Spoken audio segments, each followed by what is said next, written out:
You're listening to Artistic Finance, Show 75.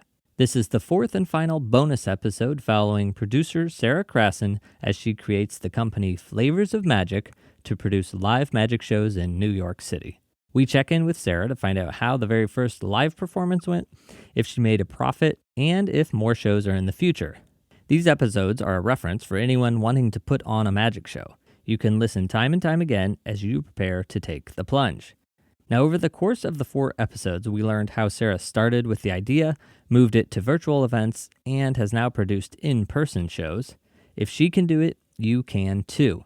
Now, the budgeting, logistics, and psychology of the process are the same for a magic show as for any live event. These episodes are for anyone wanting to put together an evening of live entertainment.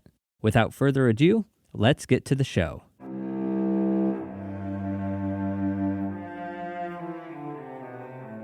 You're listening to Artistic Finance Podcast, where your host, Ethan Steimel, interviews successful artists, leaders, and investors to help educate and inspire artists to grow their wealth.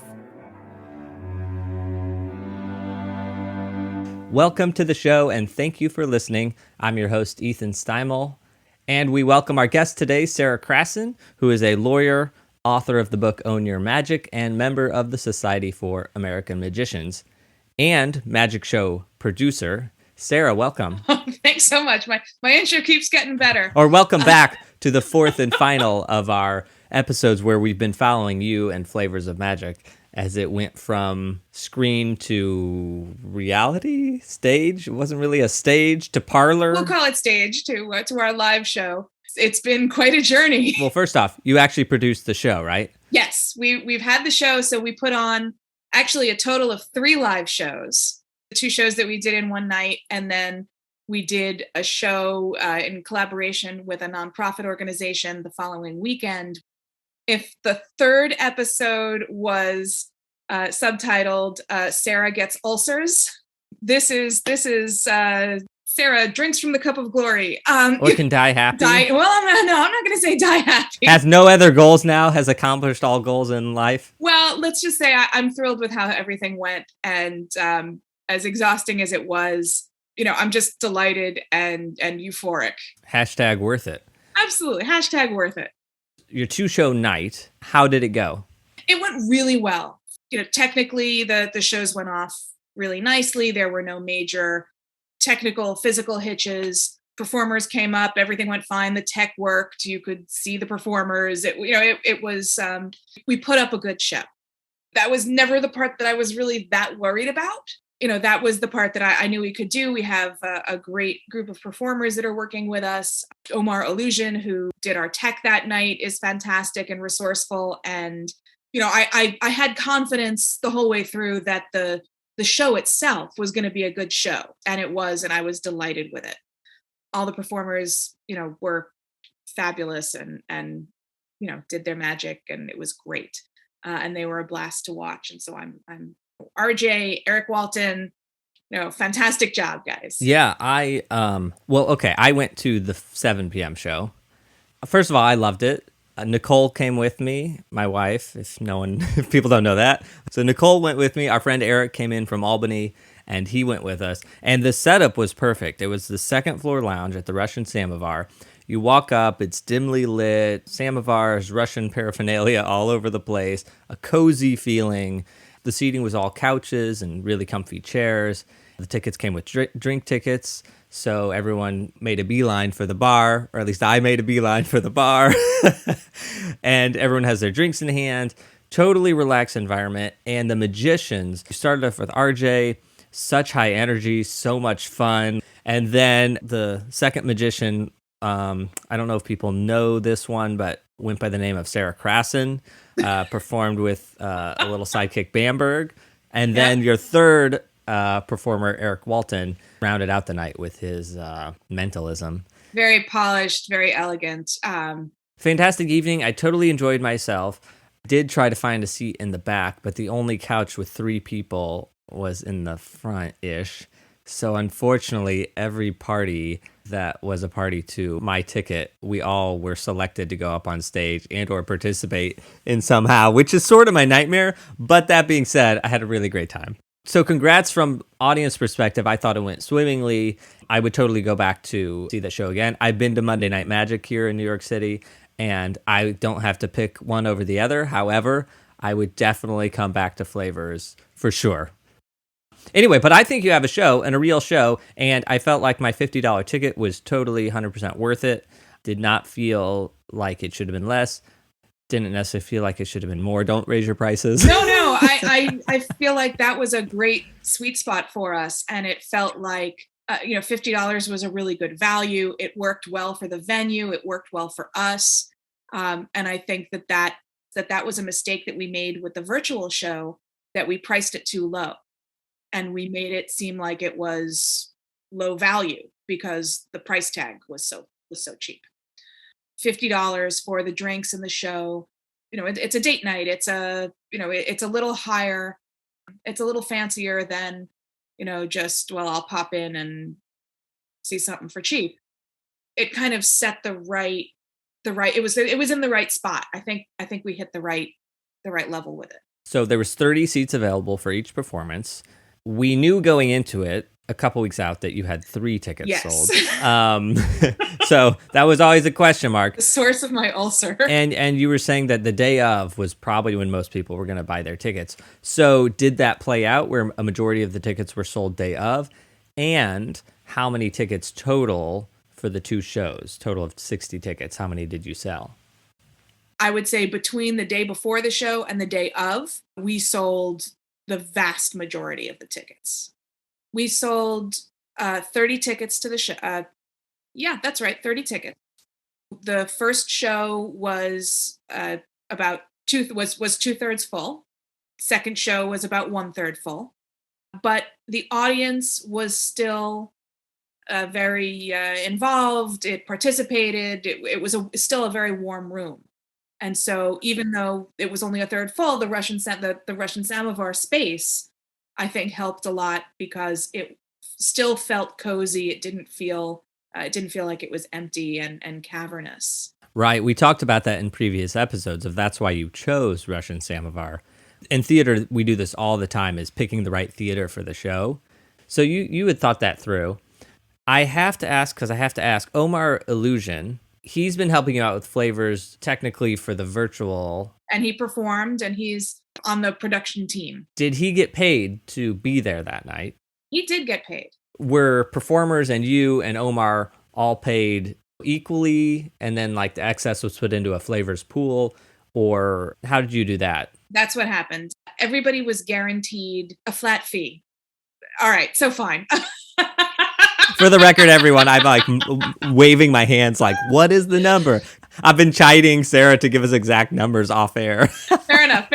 You're absolutely right. Okay. And I'm a little, it's hard. No, hey, whoa. I get it. It's totally taboo topic, and I'm pressuring you, and that's not fair of me, and I totally shouldn't do it. But you're still gonna, and that's okay. But I'm still going to. Things that are uncomfortable, and it's totally okay. Like things that are uncomfortable help us grow, and it's important for us. And I'm uncomfortable, and I'll get over it because it's important information, and it would have been useful for me if somebody had shared this kind of information with me when I was working on my first show. Exactly. I'm thinking of all the magicians in Missouri, my hometown, St. Charles. I'm thinking all of them that they could gather 3 magicians and do a 3-show act at a pub or a bar or a theater or something, and they could hear your numbers and think, they're either going to think, oh, that's wild and I'm never ever going to even try it. Why bother? Or, whoa, okay, I could do that. And that's what I'm hoping. That's sort of why I want the numbers. And I also want to say that I know last time you were said, oh, I don't know about the actors or the magicians about, I don't want to put their pay out there in public. They're gig workers and they go gig to gig to gig. So they could have a gig that pays $4,000. They could have a gig that pays $40,000. That's the nature of the business. And then also RJ, in his act, he made a really funny joke. You want to see something amazing tonight? Even more amazing than an employed magician during COVID, which I thought was a really good joke. And it admitted that he was getting paid to perform. Everybody, and I would say they kindly agreed to perform, to support the show at this rate. This is not their usual rate. But each performer got $150 for the 2 shows. And so I appreciate their supporting the show and taking that. I paid Omar the same. Yeah, and yourself? And myself. Although I haven't written myself the check yet. I have nothing but time. Go ahead and write that check, Sarah. You sold 30 tickets. Did you want to walk us through that math? 30 tickets, so that's $3,000. Wait, I don't know math. Is that right? It was 30 tickets at $50 a ticket. Because of my personal distaste for agreeing to buy a ticket and then being surprised by fees and surcharges, all of the brown paper tickets, handling fees and their money came out of the $50 as opposed to being an extra charge on top of that. And that's just my thing because I think that's nicer to do it that way. So we get, a little less than like $46 and change. The restaurant got $20 per ticket to cover the cost of the drinks. They also got a 5% fee from the flavors cut for the cleaning and maintenance of the space. Then the rest went to flavors for, the expenses, performers, and so on. After paying all the performers and a few miscellaneous little fees for some snacks for the performers and the printing of posters, flavors made a little over $100. I'm just doing the math to see how much the Russian Samovar made. So 20 times 30, 600. So they made 600. And then that 5% they took for cleaning. About $40, yeah. So they made $640-ish. Plus all the people that ate at the restaurant. So before you paid everyone, it was $700 in profit you would have had. So then after paying everyone, 100. Ballpark, yeah. So I'm just trying to strip out all the expenses to figure out what your snacks and printing and all that was. 600. It was on the order of $50. Snacks and printing and sundries. Oh, so above performers and production crew, it was just $50? Well, yeah, I mean, a few bucks here and there, but yeah, around that, yeah. I mean, everything else that I needed, I had around. I already had the lights and the gels and the extension cords and so on. And the magicians, you don't, other than snacks, you don't have to provide them with anything because they're one-person shows that just show up and have all their materials. Yes, they're all self-sufficient. They show up with their own costume and materials. And I mean, Eric brought his own sound equipment and microphone, and Omar brought his sound equipment and a mic for me to wear. Everybody kind of is a one-person show to a certain degree and brings their equipment with them, which is a real benefit of working with experienced magicians. I must say, I followed RJ into the venue without necessarily realizing that is what was happening. But I thought, well, this is a well-dressed person with a briefcase. Interesting, walking into a Russian restaurant. He just showed up 15 minutes before the show and did it, and presumably left 15 minutes after the show. He really had his time condensed quite well, I thought. I'm assuming Eric Walton had a little more setup to do. So he probably showed up an hour or so ahead of time. It's just a time is money sort of thing as how can you condense the time? And I think RJ really did it well. Absolutely. And he did his show out of his case. He comes, he opens his case, he does his business. And it's a very efficient way to run your Can I ask you about your Untermyer show? Am I saying that right? Untermyer. The Untermyer Gardens. So your Untermyer Garden show, which you did the following weekend, how does that work budget-wise? Because it seems like you took the exact same show, ? Totally different show. Tell us about that show. It was a Flavors of Magic project. In fact, my idea for Flavors is that every show would be different. Every show would be a different set of performers. We might have the same performers back on another night. We might have different performers. Depending on who's available and who wants to do it and who's got something interesting going on, who knows? But so while the setting is the same and the idea of highlighting the diversity of the magic community is the same, the performers that you'd see at any given show would be different. I reached out to Untermyer Park in Yonkers. And I grew up in Yonkers, so I have history there and relationships, and have long known about Untermyer Park, and I volunteer there sometimes. Thought it would be really cool to maybe do a partnership, do an event there. They host concerts during the summer, and I thought, well, if they have a dance group, if they have a music group, why not some magicians? So I reached out and pitched a couple of ideas. We came up with an agreement about what we were going to do. And so I brought in, through my relationship with the Society of American Magicians, the local SAM group, which is based in Yonkers. And so they were going to do some magic. Maybe they would perform a little bit. Maybe they would just do a teaching table where they would teach the kids some magic that they could do with stuff that they already have at home. And we would also put on a 45-minute family-friendly magic show. And they have an amphitheater space. It was a great partnership. It was much easier in many ways than doing the Samovar show. I didn't have to negotiate so much with the venue. They knew what they wanted to do. They were participants in this. We were splitting the gate. They had a real incentive to promote, and they have a mailing list and a Facebook page and an audience in the community. They did a great job of promoting it, and I put my efforts behind promoting it as well. And I did not get to interview each member of the audience like I did at the Russian Samovar to find out exactly how they found their way to us.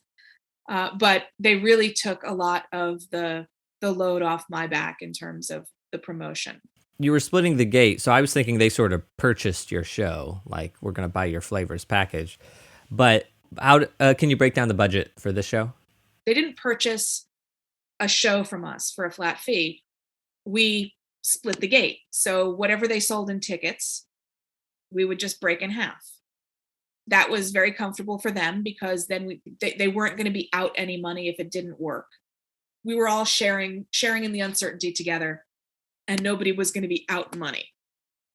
At the end of the day, they sold 172 tickets. Tickets were $10 for adults, $5 for children.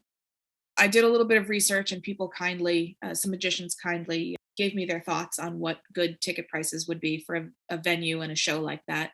That was about the right price point for an outdoor show. In an outdoor show, you're competing with other shows at other festivals and fairs outside that are free. They sold 172 tickets, taking in $1,370. So the flavors cut was $685. My deal with the performer, a fantastic magician, Rogue, who is also on the Flavors of Magic team, has appeared on America's Got Talent and is a really delightful performer. Did a 45-minute family show, and he agreed to work for a third of whatever flavors he got, about $225. The Society of American Magicians also got a third, got $225, and Flavors gets $225. Then there were some minor expenses for drinks and snacks for the performers and the teachers. So I spent about $15 on water and stuff. Okay, so very similar income-wise, virtually the same as the Samovar show. Roughly $700 income for each one to then pay all your expenses. So much less work, though. Yeah, much less work. So the Society for American Magicians, I zoned out. Why did they get a third? They contributed the teachers for the magic teaching table. Got it. Okay, I was listening, but also not listening. And then when you say Flavors got $225, did you pay yourself $225? Like when we say Flavors is getting $225, do you own Flavors the entity? So in a way that's going to you, or is Flavors getting $225 and then you're going to pay yourself for booking the gig and all the overhead for you? So Flavors is an LLC. So $225 went to Flavors. I did not pay myself for doing the work that I did in association with that show because I own Flavors. I mean, at some point, I suppose I will have to work out a fee for myself so that I'm being properly compensated and my interest is separated from Flavors. Well, and or if you can't make it to a performance, which hopefully you'll be doing so many that you're not going to be able to make them all, something to pay whoever is the you that goes and coordinates everything. Exactly, yes. So that there should be, if somebody else has to take that role, that there would be a fee associated with that. And just because I'm a lighting designer, this was an outdoor venue, right? So you didn't need any technical microphone or lighting or anything. Well, I did have to move the sun just a little bit to the left because it was in the performer's eyes. So you just waited a couple hours? Is that how you moved it? It's a really big ladder, and I pushed real hard. Okay. No, there was Right. no tech. Well, I'm sorry, that's not entirely true. The lighting was what the lighting was. He did bring his own sound equipment. But I'm just sussing out if there was nobody else that needed to get paid from the venue. The venue paid their people to set up the tables and take them down, etc. Exactly. So the venue had set up tables for us.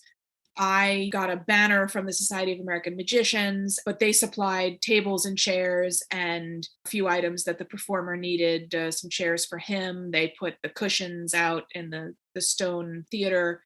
They did run electricity to the amphitheater if we needed that, and it turns out that we didn't. They supplied all of that and paid their own people. So we provided the experience and they provided the space. Okay, well, Sarah, thank you so much for doing all 4 of these episodes, taking us from your virtual shows into now having done a 2-show night plus another night. So you have 2 live in-person magic shows under your belt already. I'm going to ask you what you're doing for the future, what your plans are for the future. But I just want to say that if anybody wants to listen to the first 3 episodes, that those are 60, 62, 71, then this is 75.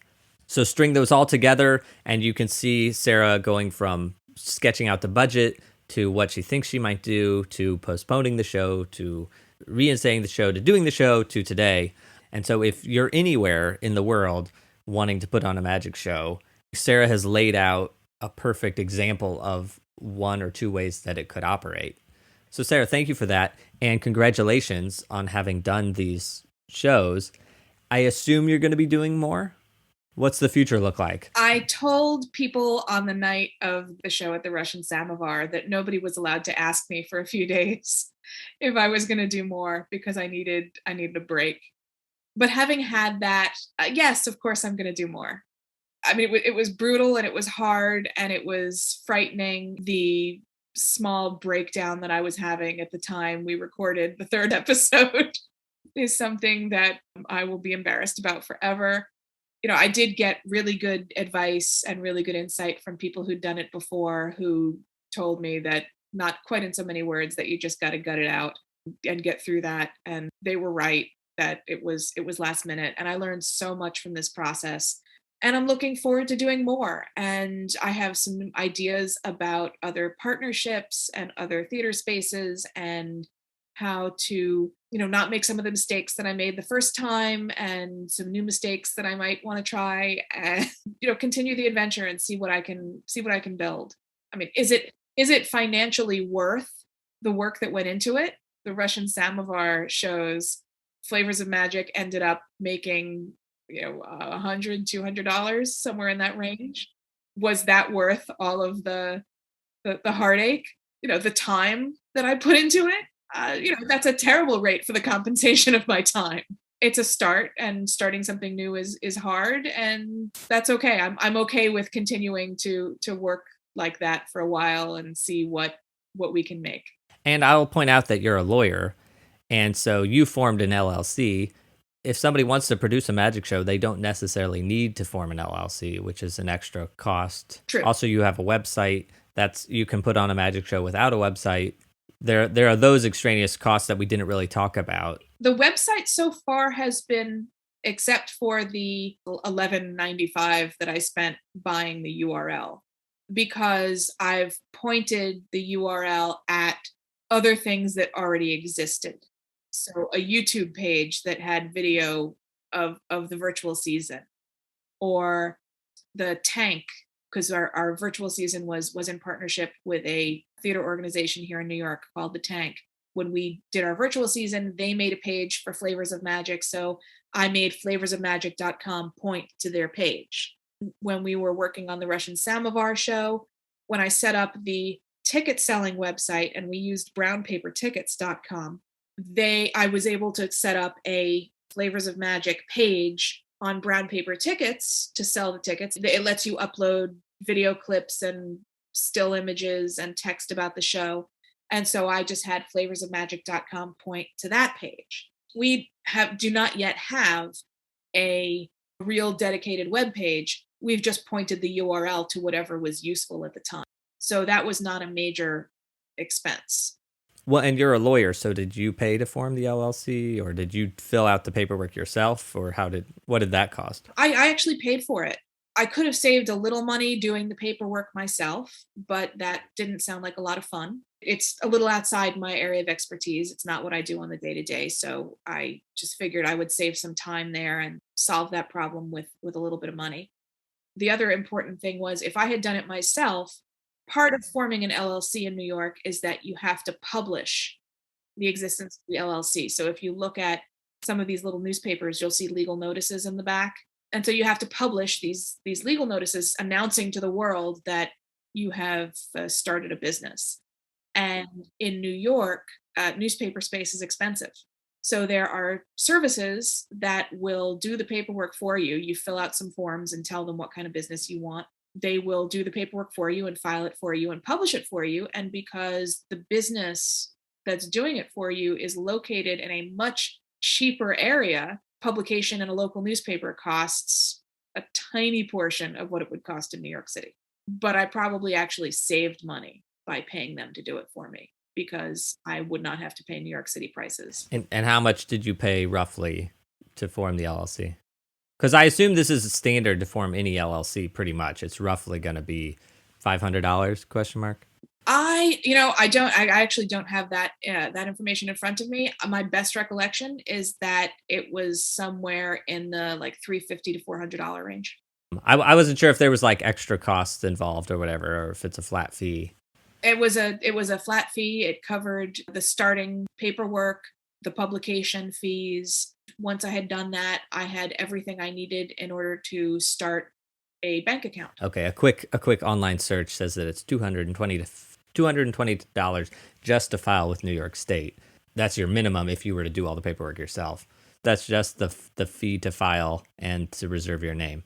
All that extra would be a couple $100 more. Okay, I'm sure people are super bored about that, and they're like, "We're not going to form LLCs. We're just going to put on a magic show." Right, but you don't have to do any of this stuff, because if it's just you doing the magic show, if you want to put together a thing with a couple of other people, it can be as formal and fancy or as informal and ad hoc as you want. And what I really found is, especially you're working with magicians, these are performers who are used to coming in, they bring their own show. It's not like putting on a play where you need everybody to come together to rehearse and you know specific costumes and so on. The performers show up with their own act. They show up, they've got their own costumes, they know what they need, because this is what they do. They show up at a venue, they do their show, and they usually have what they need in order to do that. The show itself is the easiest part of the whole thing. Once you got to find your performers, putting on the show itself is the most straightforward part. Well, Sarah, thank you so much for doing this. I can't wait to see lots and lots more live in-person flavors shows. Thank you so much. And look, thanks for your support and for everybody for going on this journey with me. It's been challenging, and knowing that I had reportability to you has kept me going. So I appreciate it. That was the fourth and final episode following Flavors of Magic Live. My takeaway from this episode is that Sara has laid out her budget, her challenges, and her full experience for our benefit. These episodes created a blueprint that you can follow to build your own evening of entertainment. If you're a magician wanting a gig, you now know how to create one. What was great about Sara is that she didn't provide us with glitz and glamour. She gave us the budget, the show layout and logistics, and the emotional ups and downs along the way. You can do it too, my friends. And anytime you feel in over your head, listen to these episodes again and again to know that's an expected feeling. If you aren't interested in magic but you want to produce a musical cabaret, be sure to listen to episode 63 with director Rob Schneider. He lays out how he produces an evening of musical performance. If you aren't quite ready to produce a magic show of your own, but you need to fill a producing void in your life, please become a producer of Artistic Finance. It is support from our producers and patrons who allow this show to have made it to episode 75. Their generosity, both financially and behind the scenes, allows Artistic Finance to continue to be a free resource. If you believe in the conversations we're having and want to help them continue, please join us at patreon.com/artisticfinance. That's patreon.com/artisticfinance. And will you be in Las Vegas on November 20th? If so, come attend our live episode, Multiple Streams of Income with Ebony Madry. We'll be recording live at LDI. For a free ticket, email me at artisticfinancepodcast@gmail.com. If you have any feedback for the show, or if there's anything I can do for you, get a hold of me at artisticfinancepodcast@gmail.com. That's it for today. Until next time, break a leg.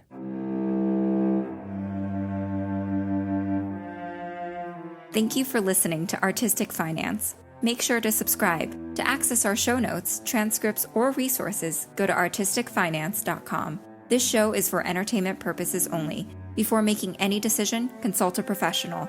This show is copyrighted by Artistic Finance. Written permission must be granted before syndication or rebroadcasting.